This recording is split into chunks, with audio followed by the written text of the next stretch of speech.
This video is for every person who has ever felt that moment of regret. You know the moment I'm talking about, when failure hits and suddenly you realize, I wish I had never made that mistake. Listen, I don't care who you are. I don't care where you come from.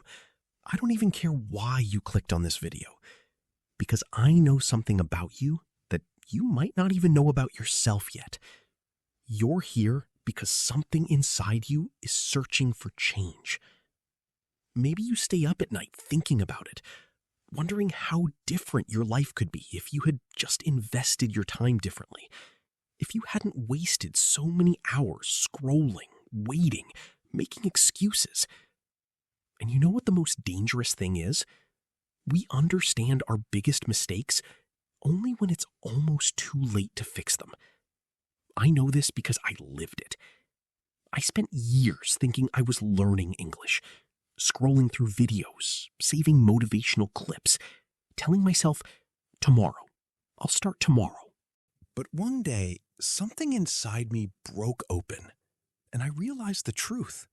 I wasn't learning English. I was running away, scrolling, delaying, escaping, just like you might be doing right now. But here's what I want you to really think about. Have you ever noticed that some people walk into a room and instantly feel respected?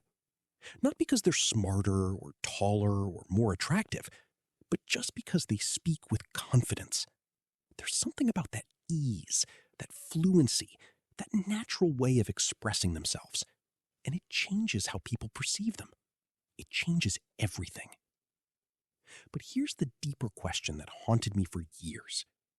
Why do some people spend years trying to learn English, collecting methods and resources and all the right tools, but secretly never believe in themselves? Think about it. You've probably met them. Maybe you are them. People who have every YouTube video, every app, every opportunity available. But something deeper than English is holding them back. It's not the language itself. It's the voice inside their head that whispers, you're not good enough. People will judge you. You'll fail anyway. So they learn passively. They watch. They save. They tell everyone, I'm learning English. But they never actually speak. They never actually try. Because trying means risking failure. And failure means maybe they're not capable. The truth is darker and more beautiful than that. The truth is they're not failing at English. They're failing at believing in themselves. When I realized this, I had to ask myself something even more uncomfortable. Do you really want to learn English? Or do you just want the feeling of finally being taken seriously? Think about why you actually want to speak English fluently. Is it really about the language? Most people don't actually want to learn English. What they really want is the confidence that comes with it. They want to walk into a room and feel respected. They want to speak their thoughts without that voice in their head mocking them. They want to feel worthy. Finally. English is just the vehicle. The real journey is about self-belief. When I realized this, everything changed. Because suddenly, I wasn't just learning vocabulary. I wasn't just memorizing grammar rules. I was rebuilding my relationship with myself. I was saying to that inner voice, not today, not anymore. Every single word I learned became proof. Proof that I could do hard things. Proof that I wasn't broken. Proof that consistency actually works. But understanding this wasn't enough. Because there's something else that was silently destroying my progress, something almost everyone ignores. What is the most dangerous addiction? Scrolling? Or the lie people tell themselves every day? I'll start tomorrow. Be honest with yourself right now. How many times have you said that exact sentence? How many times has tomorrow come and you did the same thing you did today? I want you to understand something that took me 1,000 failures to learn. The smartphone in your pocket isn't just a distraction device. It's engineered by the smartest people in the world to hijack your brain's reward system. Every notification, every like, every scroll is releasing dopamine. You feel good for literally 2 seconds, and then it's gone. So you scroll again, and again, and again. But here's the psychological trap. You feel like you're doing something. Your brain feels stimulated. Your fingers feel busy. So you tell yourself you're being productive. You're scrolling towards self-improvement. But you're actually running away from the hardest thing, actually trying. Because here's the truth about I'll start tomorrow. Tomorrow never comes. You know why? Because the person who shows up tomorrow is the same person who showed up today, with the same fears, the same doubts, the same addiction to quick dopamine hits. The only thing that changes tomorrow is the date on the calendar. What changes you is today, right now, this moment. When I finally understood this, I made a decision that felt impossible. I deleted everything, every app, every shortcut, every escape route. I made it hard to distract myself. And for the first time, I actually had to sit with myself, with my thoughts, with my fear, and that's when real learning began. Have you ever stayed awake at night thinking your life could have been better if you had not wasted so much time? I want you to really sit with this. How much time have you actually wasted? Not in vague terms, in hours, in days, in months. I did this calculation once, and I wish I hadn't because the number haunted me. From age 16 to 24, I had wasted approximately 3 years, full years, doing nothing meaningful. Just scrolling, just waiting, just making excuses. 3 years. That's 1,095 days. That's over 26,000 hours. And in that time, I could have learned any language fluently. I could have built a skill. I could have become someone completely different. But instead, I stayed exactly where I was, frustrated, stuck, blaming circumstances, blaming the education system, blaming everything except myself. The worst part? I knew I was wasting time, but knowing and changing are 2 different universes. That night, I stayed awake until 3 a.m., just thinking about all the moments I had sacrificed for comfort, all the conversations I never had because I was too afraid, all the opportunities I turned down because I didn't believe I was ready. And I realized something that broke me open. Every single night that I stayed awake regretting, I was still choosing not to change. Because understanding is not the same as doing. You can understand something intellectually and still choose the comfortable lie, still choose tomorrow, still choose the familiar prison you've built. But that night was different. That night, I made a choice. Not because I suddenly became motivated, not because I found some magical hack, not because I finally believed I could do it.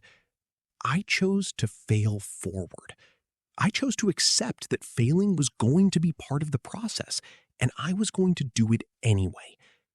And that choice led me to something I never expected, a pattern I started seeing everywhere. Why do some people eventually succeed, even after failing again and again, while others only keep saving motivational videos? What's the actual difference? I started studying successful people, not just English learners, everyone. Athletes, artists, entrepreneurs, creators, and I found something fascinating. The difference wasn't talent. The difference wasn't intelligence. The difference wasn't even circumstance. The difference was their relationship with failure. Successful people fail publicly. They fail repeatedly. And most importantly, they fail differently. They don't make the same mistake twice. They extract the lesson. They adjust. They try again. But people who save motivational videos, they fail in private. They feel embarrassed. They quit. And then they scroll through their saved videos feeling inspired, but never actually doing the work. Here's what I discovered through my 1,000 failures. Failure isn't the opposite of success. Failure is the path to success. When I failed at English 500 times, I learned 500 lessons. When I finally succeeded, it wasn't luck. It was the accumulated wisdom of 500 failures. But here's the psychological twist that most people miss. You don't become successful because you finally believe in yourself. You believe in yourself because you've already succeeded at smaller things. You've already proven through action that you're capable. So success isn't confidence followed by action. Success is action that builds confidence. Every single conversation I had in English, no matter how awkward, became proof. Every mistake became data. Every stutter became practice. And slowly, my brain rewired itself. I stopped waiting for confidence. I started collecting proof. But here's something I had to face that nobody tells you about.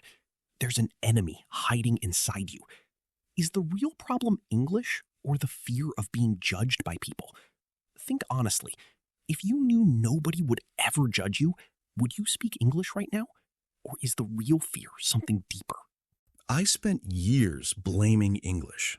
The grammar is hard, the pronunciation is weird, English is random. But one day, I was forced to actually try. I was in a situation where I had to speak English. No escape, no choice. And you know what happened? I could do it. I made mistakes, people laughed, it was mortifying, but I survived. And more importantly, I realized something profound. The problem was never English. The problem was the story I was telling myself about what people would think if I spoke English badly.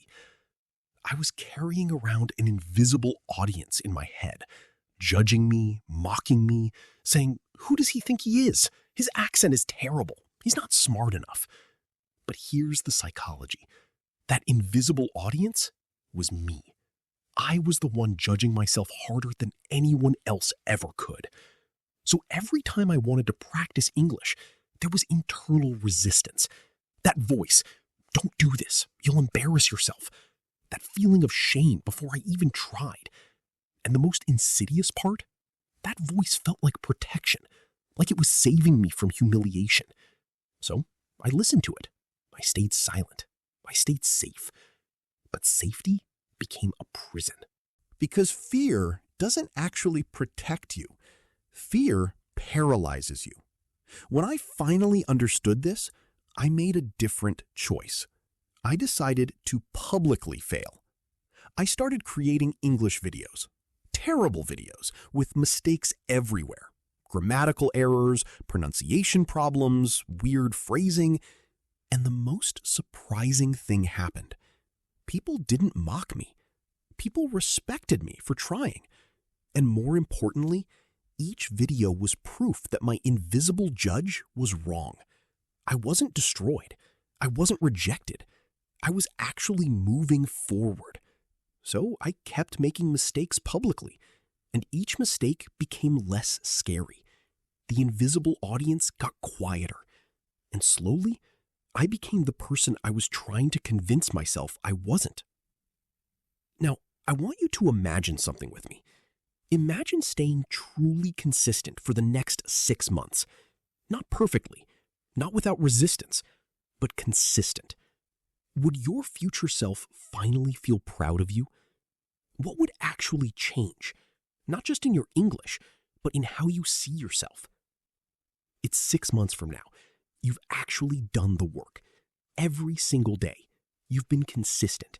You've made mistakes, you've spoken awkwardly, you've stumbled over words, but you've kept going.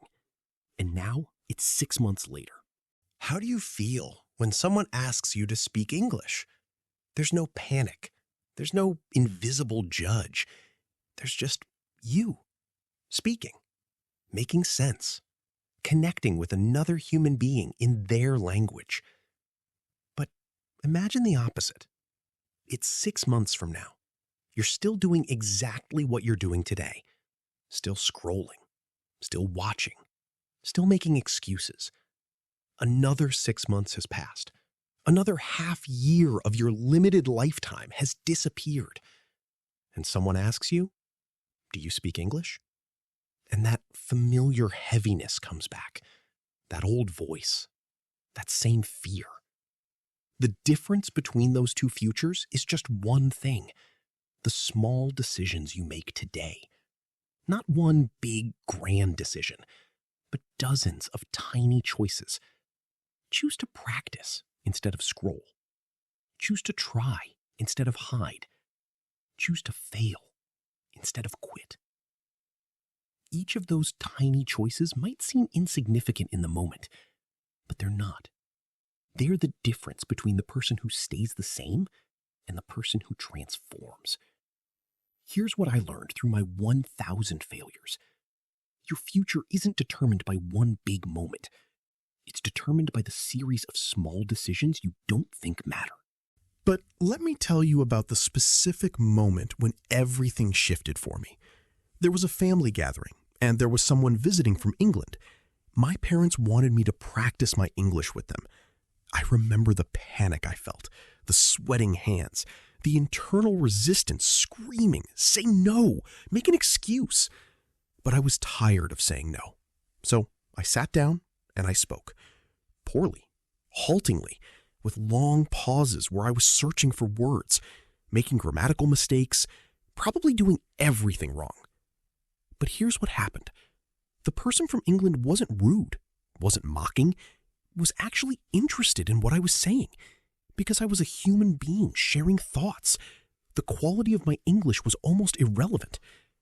And my younger cousin was watching. A few weeks later, he asked me to teach him English because he had seen something that no motivational video could show him.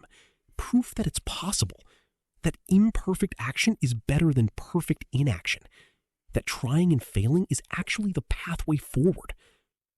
That small moment where I almost quit but didn't created a ripple effect. And that's when I understood something crucial. Regret isn't something that happens after you've wasted years. Regret starts now. Every time you choose comfort over growth, every time you choose tomorrow over today, that's when regret is being built. Not in the future when you look back, but right now as you make the choice.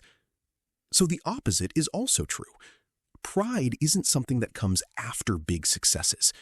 Pride starts now. Every time you do the hard thing anyway, every time you fail but try again, that's when genuine pride is being built. And this is where I realized something about the people around me that I had never considered before. Have you noticed that most people want to change their lives but refuse to change their daily habits? Is it that they don't know how, or is it that they don't actually want change badly enough? I started noticing a pattern everywhere I looked. People who complained constantly about their English, but wouldn't spend 20 minutes a day practicing. People who said they wanted to be confident, but never put themselves in uncomfortable situations. People who knew exactly what they needed to do, but did the opposite. And I realized something fundamental. Most people don't actually want to change. They want to change. They want the identity of being someone who's trying, someone who's serious about self-improvement, someone who watches educational content and reads inspiring quotes. But actual change? Actual daily discipline? That's different. That requires sacrifice. It requires doing uncomfortable things. It requires failing in front of others. It requires resisting the easy pull of your phone. It requires being different from your friends. It requires defending yourself against that internal voice that says, "This is too hard. Give up." Most people aren't willing to pay that price, so they stay where they are, year after year, complaining about their English, saving motivational videos, telling themselves, "One day I'll be fluent." But one day never comes. Because here's the hard truth. You don't become fluent by wishing. You become fluent by doing the thing, even when nobody's watching, even when it's not easy, even when you're not sure it's working. That's discipline. And discipline is what separates people who succeed from people who fail.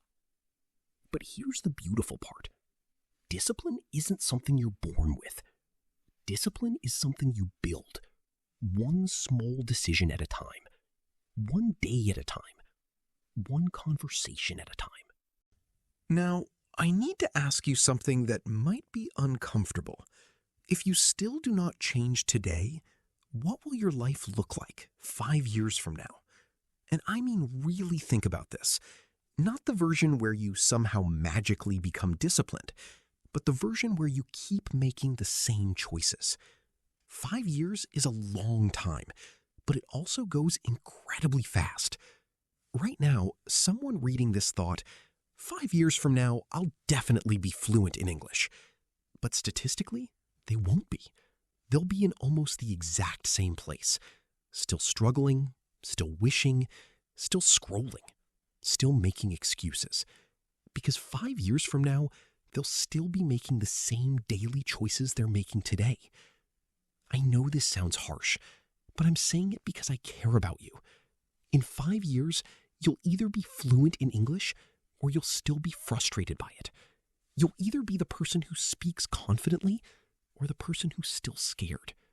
You'll either be proud of yourself or you'll be angry at yourself for wasting more time. And the scary part? The person who determines which version you become is you, right now, today. Not some future version of you with more motivation, not some version of you with better circumstances.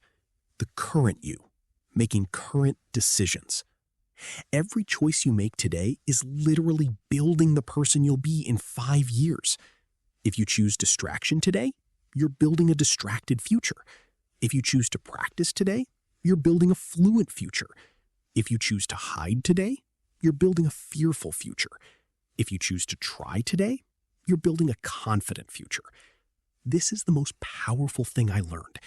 It's not motivational, it's not exciting, but it's true. Your life 5 years from now will be the direct result of your decisions today. Not your talents, not your circumstances, not your luck, your decisions. But I know what you might be thinking. You might be thinking, I am trying. I am working on this. And maybe you are. So let me ask you the most important question of all. Be honest. Are you really tired? Or are you running away from your own potential? Because there's a difference between being tired and being afraid. And a lot of people confuse the two. This is where most people stop listening. Because this question feels personal. It feels accusatory.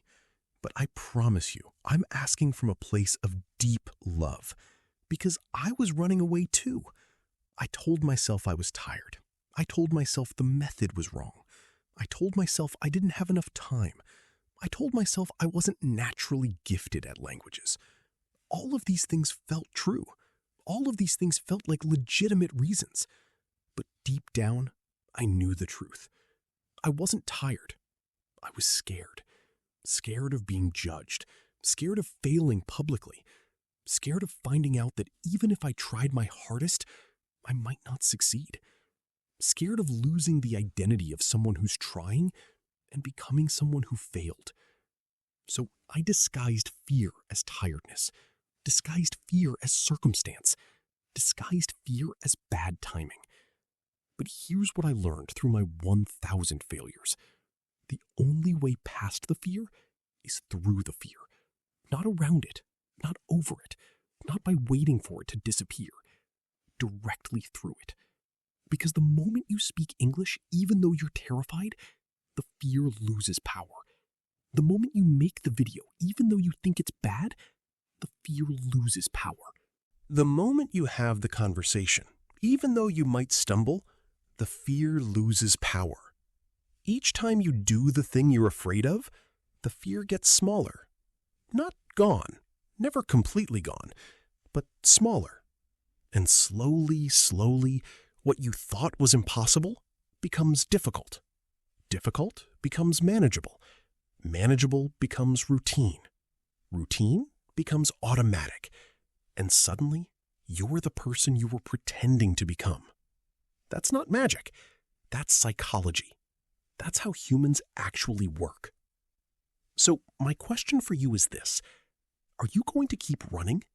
Or are you going to turn around and walk directly into your fear?